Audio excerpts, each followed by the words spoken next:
And Mhm. you're right. Even though I could still model, I still get asked. I find myself more so trying to, in fashion, bring in the narrative of the Black and Latin man and having him not be a stick figure. You know, Yeah. our bodies are more athletic and they don't design for that. I remember being in Paris and they told me flat out, we're not going to sign you because we don't have a black market here. Black people don't wear our clothes. Black, Wow. they said black and Asian people, but they said to me, oh, you have a great smile. Keep smiling. Something will happen. Oh, wow. Yeah. So Hmm. fast forwarding to in your story. So you decide, okay, after Got Talent, I'm going to LA. I'm going to be there. What was that move like? Um, well, before I came to LA, I actually went overseas myself. um, America's Got Talent was 2011. 2012, the team did one more tour. And 2013, I left to China. And I went on to headline 4 of my own sold out tours in Asia from 2013 to 2017. And so in the middle of that, I was doing really well at the time, and I was able to save up enough money in 2015 to move to LA. But yeah, I went overseas too, and the thing is that I'm so grateful for it, because when you can go into a place where no one knows who you are, it kind of gives you a plain white canvas, like I said, to rewrite your own story. And so for me, I was in this community, or in my hometown, where everyone knew me for one thing, and they only wanted to put me in the box that they associated me with. Yeah. And which was still pretty insane, because we're talking about a place where the top 3 employers are factory, the Rockford Public School System, and the healthcare system. That basically says that most likely you're going to be working at a factory, a doctor or a nurse. That's like what everyone does back home. Mm-hmm. So to go on and have a career in the arts was already unheard of, but I said, I got to get out of here. And so I went over to China, and that first tour, I kind of made a name for myself. So by the second tour, there were companies all over China literally trying to outbid each other for me to tour with their company for my second tour. And that's how my second, third, and fourth tour happened. And I was able to come here and kind of start fresh and create the artist that you're meeting today. And I think that is a testament to just us trusting our intuition. A lot of times I feel that we kind of get fear and intuition mixed up. Mm-hmm. And this is a teaching that I've learned from Justin Michael Williams as well. When you feel like that loud gut feeling, that anxiety in your stomach, people like to say like, "Ooh, I felt it in my gut, like it was just so strong." That's actually fear. Mm-hmm. Because intuition does not feel that way. Intuition is quiet, it is calm, it is clear, it is still. It's that voice in our head that says, now you need to do this, or turn right. I need you to do this. And the thing is we often ignore it because it's not loud. Mm-mm. But I've kind of been able to master being able to hear and listen to that little voice. And before I really learned this teaching, I didn't really understand it. But now I know that when I feel that gut, that loud voice, I walk right toward it. Yep. Because it's walking, if it's got anything to do with fear, I'm going at it. Yep. Because that is an indication to me that there is something to gain. There's something to be healed or overcome. And, going to China was scary. to say the least. And I had some really crazy experiences over there, but it literally made me who I am today. And here I am in LA, still on the journey. You know, when you're headlining your own tour, your own 4 tours, did you have music at that time? Mm. It's just, it gets me every time because, first of all, no. Exactly. I was singing covers. I started touring in 2013. I did not release my first single until 2019. And your album came out in 2021. Yep. And that was also fear, you know. I was kind of holding myself back because there was just so much, you know, a lot of times perfectionism can get in the way, and fear can kind of like freeze us. Yeah. Because we feel like, I don't have enough money, it's not good enough, I don't have enough followers, so let me not just do anything at all. But when you get to the place that you don't seek the approval of man, you're gonna do it whether there's 700 or 7,000.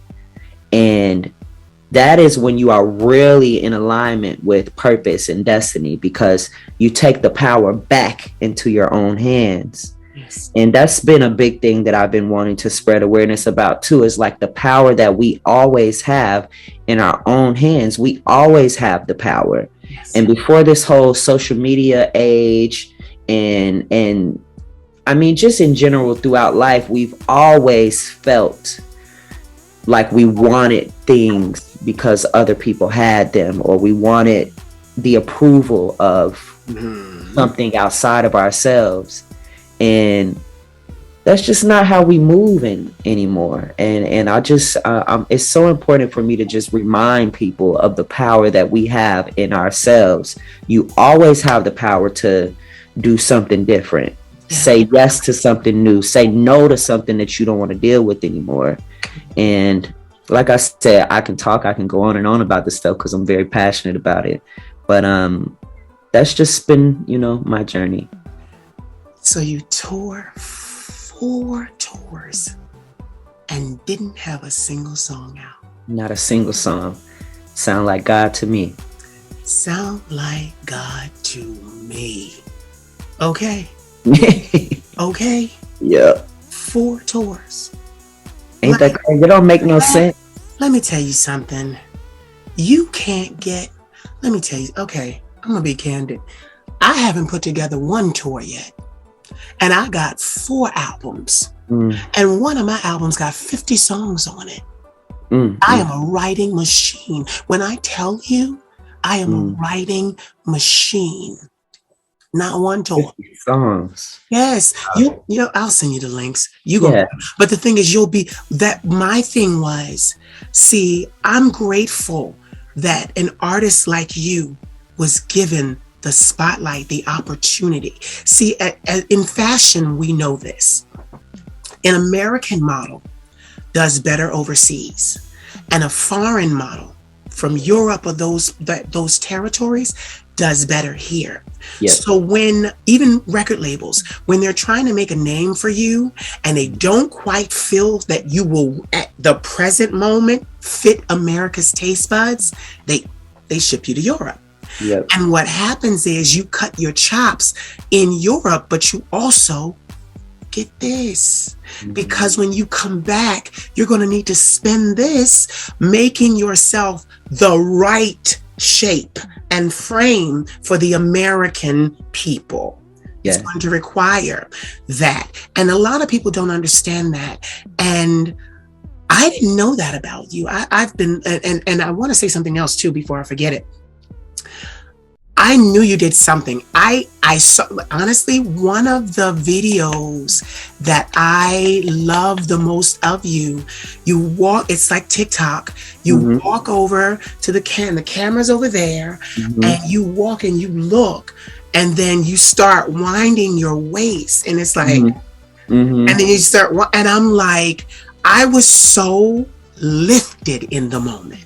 It was a beautiful moment to see, and this is another thing that models don't realize if you want to be a model. they love dancers to be models because dancers understand their bodies. They're Yes. comfortable. They're comfortable in their bodies.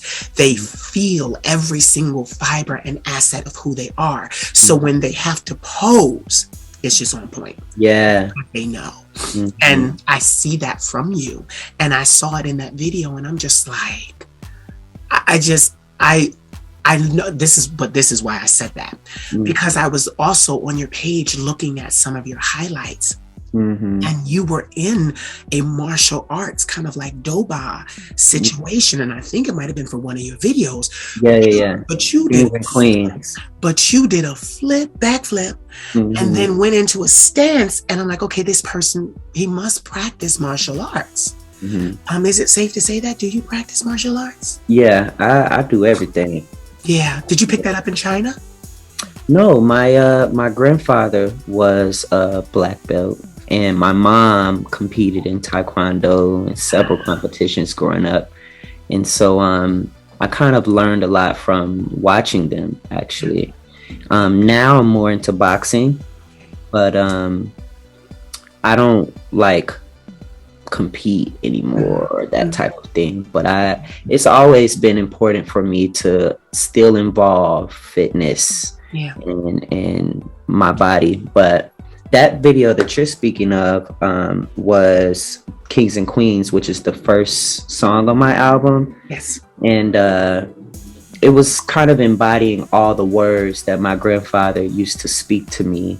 And so that martial arts was like a testament to him, because he was that black man that only walks with his hands behind his back. He was always I never heard him yell my whole life. Wow. He always talked very calm, stood straight with his hands behind his back, but he was a black belt. So you just knew you bet not, because he'll flip your ass. You know what I mean? Okay. Okay. Yep. Like that's so you learn from watching them. And then with dance, are you classically trained dancer or?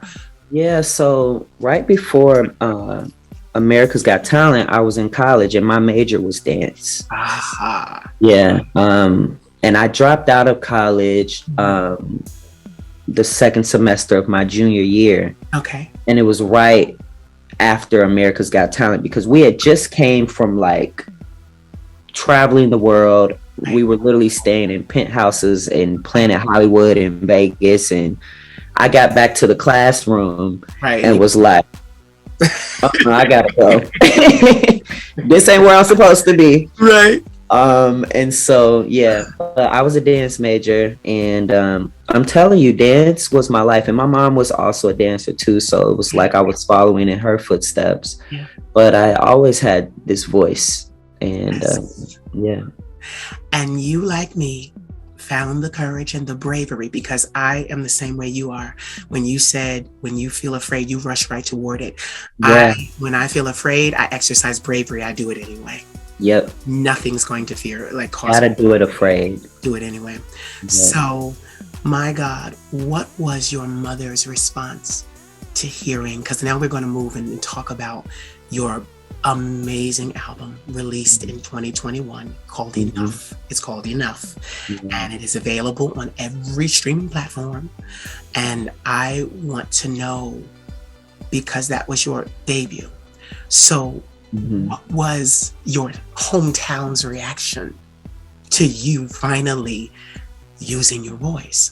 Yeah. The funny thing is, it's kind of split. There are a lot of people still in my hometown to this day that do not even know that I sing.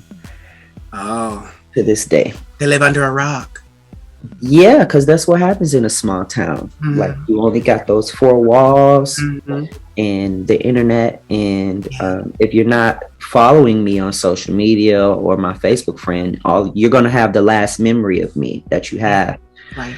But there are a lot of people because there's been billboards put up in my hometown of me promoting my singles and albums and things. And so Enough was a really healing moment for me, because like I say, we go from 2013 to 2019 of me never releasing music. I recorded many songs that just never came out. And then but mind you, I moved to LA in 2015 and still didn't release anything until 2019.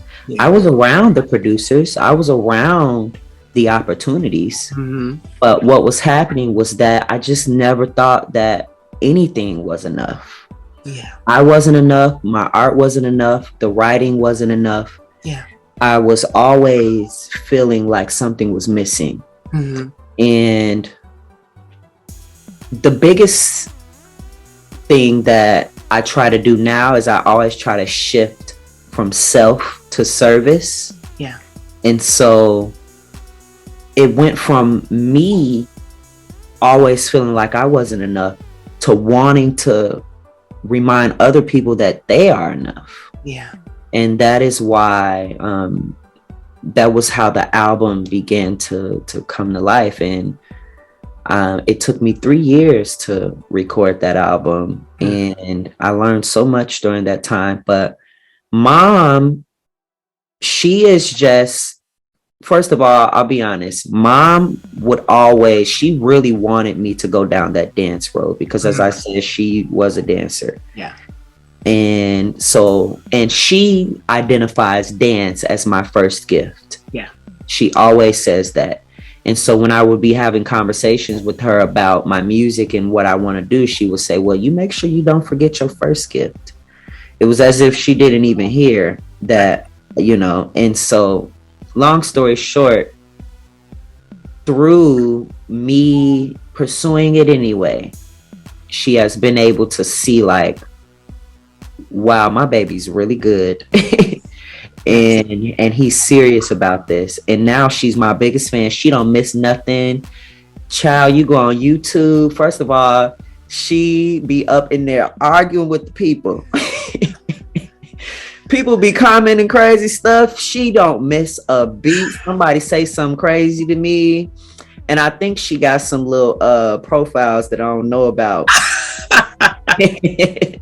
So she is just so proud of her baby. And I told her, like, you're not gonna always be able to do that, you know, because the bigger I get, Mama Alonzo can't be out there acting crazy.